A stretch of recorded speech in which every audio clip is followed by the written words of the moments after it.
and welcome to my channel. This is Encouragers ASMR. My name is Michael, and today I'm going to be asking some questions to Claude AI through my cover. And I am curious to learn more about the story in the Bible about Jesus walking on water. What was going on there? You hear a lot of things about people talk about scenarios of, well, they're not walking on water. So let's talk about Jesus walking on the water. Where did that happen? And what was it like? So the question specifically is, where in the Bible is a story about Jesus walking on water? What happened? Who saw Jesus? And what did they do and think? So let's find out what it says.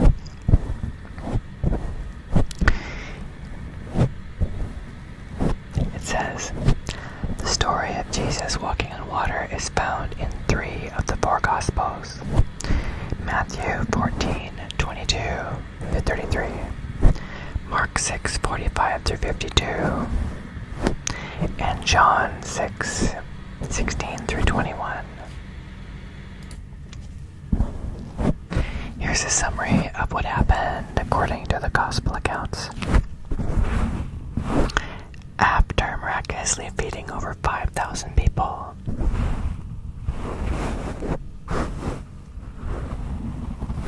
Jesus instructed his disciples to get into a boat.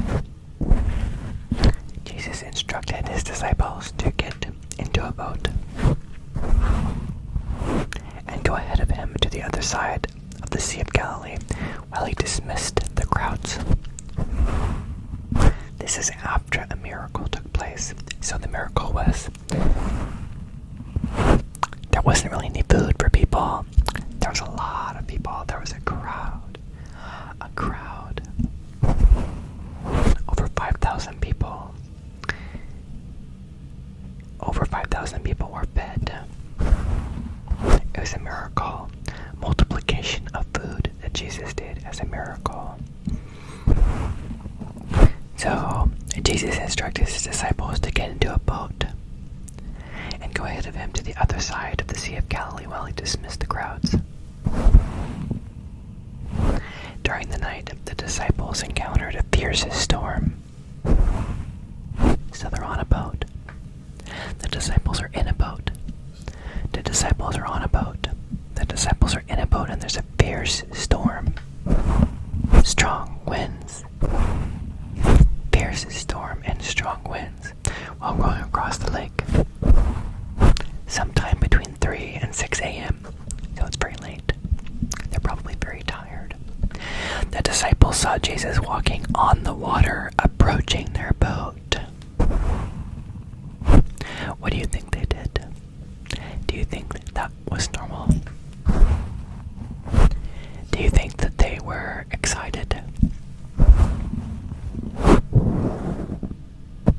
Do you think that was something they had seen before?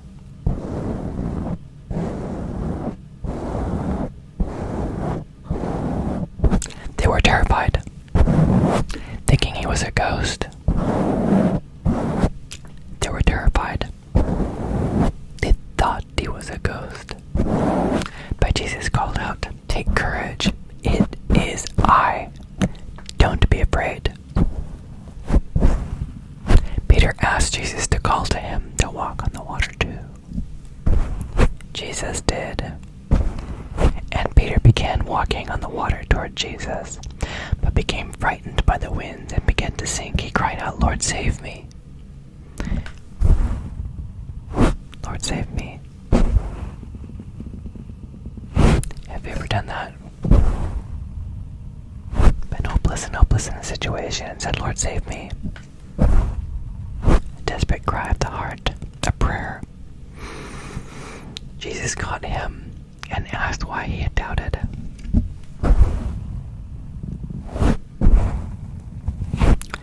Jesus caught him and asked why he had doubted.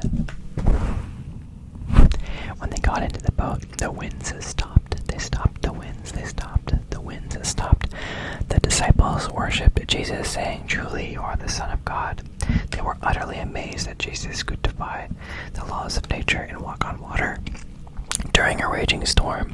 This miracle confirmed their faith in Jesus' divinity. So let me ask a follow-up question. What can we learn?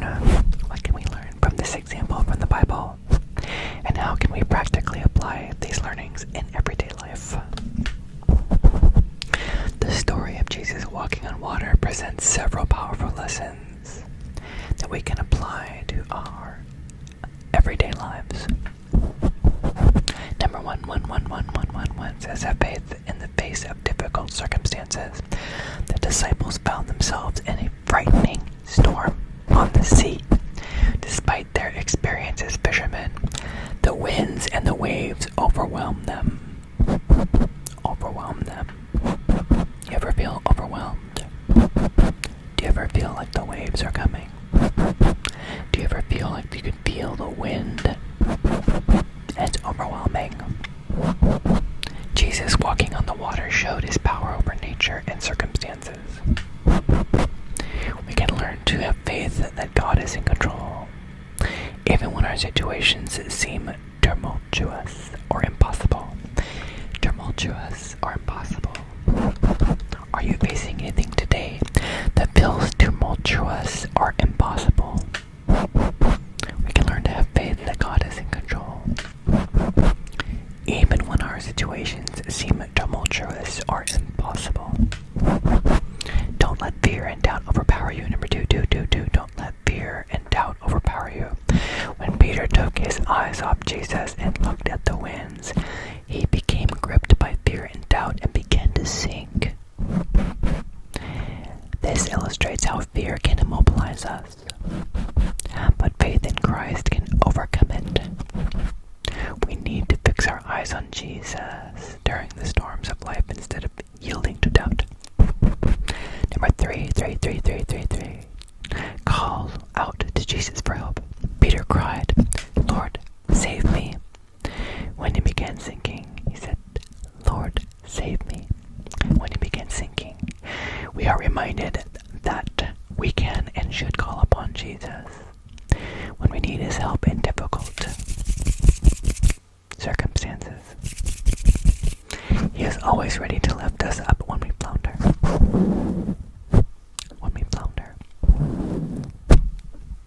He's always ready to lift us up when we flounder. Number four. Be open to the miraculous. Walking on water defied the natural laws the disciples knew. This teaches us to have open minds and hearts to the possibility of miracles, of supernatural work of God, rather than limiting our expectations. Practically, when we face challenges, practically